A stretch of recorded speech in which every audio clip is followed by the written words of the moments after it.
नाज़रीन, सरकारी मुलाजमीन के लिए एक बुरी खबर है। तकरीबन पंजाब के 10 लाख ऐसे मुलाजमीन या उनके घराने वो अब मुतासर होंगे। पंजाब हुकूमत की जानब से सरकारी मुलाजमीन की जो पेंशन में इजाफा किया गया था पिछले सालों में, वो कटौती कर दी गई है।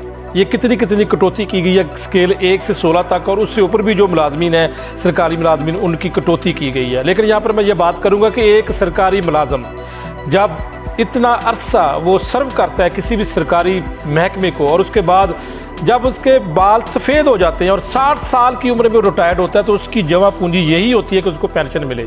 लेकिन बदकिस्मती से जो है वो पैसे बचाने की खातिर जो फैसला किया गया कि सरकारी मुलाजमीन की पेंशनों में कटौती और कट लगा दिया गया है, ये एक फ़ैसला किया है जो कि जिससे तकरीबन मैं बता चुका हूँ 10 लाख घराने मुतासर होंगे पंजाब के।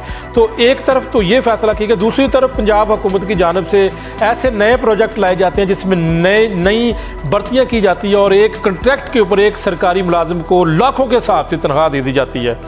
तो ये वो मुलाजिम होते हैं जो रिटायर्ड होते हैं, वो सर्व करके आ जाते हैं, ब्यूरोक्रेट होते हैं। जब उनको रिटायरमेंट के बाद नौकरी दे दी जाती है तो उनकी लाखों में सैलरी होती है। तो ये जो पैसे बचाए जाएंगे पेंशन से, हो सकता है कि किसी एक मनसूबे के अंदर ये सारे पैसे लग जाएं। लेकिन एक बड़ा फैसला कि यहाँ पर जो है वो सरकारी मुलाजमीन के लिए जो है वो जो कटौती की गई है वो कितने ज़्यादा मुतासर होंगे। मैं आपको यहाँ पर बता दूँ कि मौजूदा महंगाई के दौर में किस तरह सरकारी मुलाजमीन अपना गुजारा करते हैं। यहाँ पर थोड़ी सी मैं तफसील आपको बताना चाहता हूँ कि जो कट लगाया गया है, इसके अगर बात करें तो महकमा पुलिस की बात कर लेते हैं कि कांस्टेबल को पुरानी पेंशन 32,000 मिलती थी और नई पेंशन 22,000 मिलेगी। अब तकरीबन 10,000 रुपये की कटौती हो चुकी है।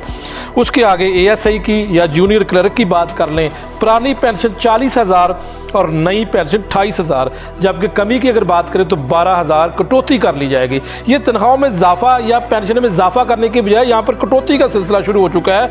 इसी तरह आगे सीनियर क्लर्क, सब इंस्पेक्टर की पुरानी पेंशन जो है वो 46,000 है, और जब नई पेंशन अब उसको मिलनी है, जब कट लगा दिया गया है, कटौती कर ली गई है, वार कर दिया गया है, उसके बाद उसको 14,000 कम जो है वो पेंशन मिलेगी। इसी तरह असिस्टेंट और इंस्पेक्टर की अगर बात करें तो पुरानी पेंशन 70,000 और नई पेंशन जो है वो 49,000, जबकि इसमें भी 21,000 की कमी कर दी गई है। तो ये ग्रेड 17 से ग्रेड 22 के अफसरान के ऊपर भी ये फैसला लागू होगा, उनकी भी इसी तनासब से कटौती कर दी जाएगी। एक बहुत बड़ा फैसला। दूसरा, यहाँ पर एक सरकारी मुलाजमीन के लिए एक और खबर मैं यहाँ पर बताता चलूँ। वैसे तो ये पुरानी खबर है, PTA के दौर की खबर है, लेकिन यहाँ पर यह भी बताया जा रहा है कि हुकूमत चाहती है कि कम से कम 5 साल जो है वो रिटायरमेंट की उम्र कम की जाए। तो ये ऐसी तजवीज़